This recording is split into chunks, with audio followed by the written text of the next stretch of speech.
For those of you that have been following my channel for some time, you know that I have a lot of fish tanks. In fact, the room that I'm in right now, I've got 30 tanks in this room, and then there's a bunch more upstairs. One of the things that's common among all of my fish tanks is they're all freshwater.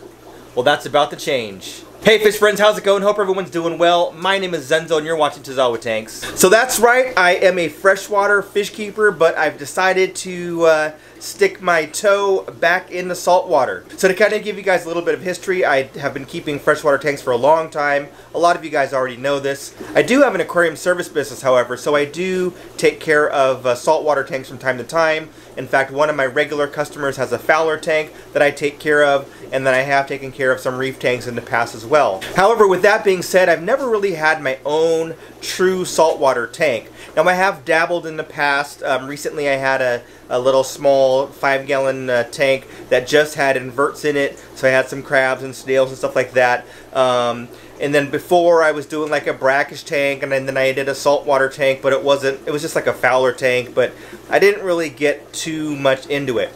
However, recently I've decided that I want to get back into it again and really try to do a little Nano Reef tank. So what I did is I took one of my 5-gallon tanks upstairs that had a big Dracaena plant in it. Sometimes people call it lucky bamboo, although it's not bamboo.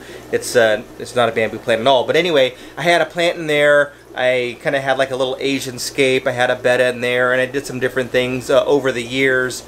A long time ago it was a frog tank. But anyway, I decided that I wanted to make it a little Nano Reef tank.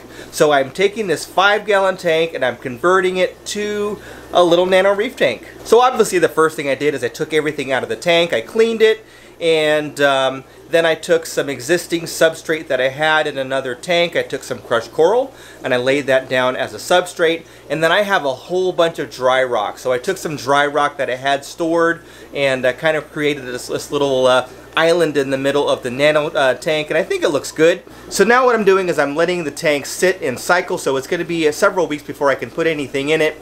Now, even though I did put some substrate in there that was already established in an aquarium and has beneficial bacteria in it, and also the filter media that was currently or previously in the tank before also had beneficial bacteria, but because I'm going from freshwater to saltwater, pretty much the bacteria that's in there, wasn't going to do or perform the same, so I've got to kind of start the whole cycle over. So I did put a little piece of fish food, as you can see there, kind of in the middle. I put that little fish food in there just to give the bacteria kind of a kickstart. So I'll be checking and testing the water over the next several weeks to see when the ammonia goes up and when the nitrates kick in and when the nitrates come around. So I'll be testing it, but in the meantime I'm starting to do some research as far as what I want to keep in the tank.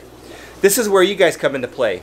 So it's a 5-gallon tank. I can't do a whole lot in a 5-gallon tank. So I don't think that I'm going to do any corals right now. I think what I want to do is I want to do a pair of clownfish and possibly a hosting anemone. So I have been doing a little bit of research on anemones. I have had to deal with them in the past, but I would love to get some expert advice from some of you viewers that are big into reef and saltwater tanks. If you have any ideas as far as what I should do in this tank. Should I do a pair of clowns with an anemone?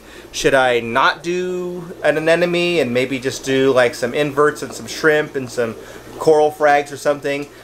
Anyway, I'd love to get your ideas and read your comments down below. Again, even though I am a very experienced fish keeper, I've been keeping fish for many, many years, and I have a fish service business, and I'm breeding fish for profit down here in a fish room.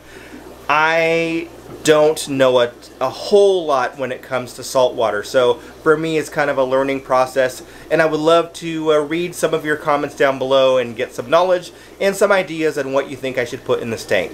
Anyway, that's all I had for now. Again, thanks in advance for those of you that do take the time to respond down below and let me know your thoughts on what I should do in that little Nano Reef tank. That's all I had for now. Thanks for watching. We'll catch you on the next one.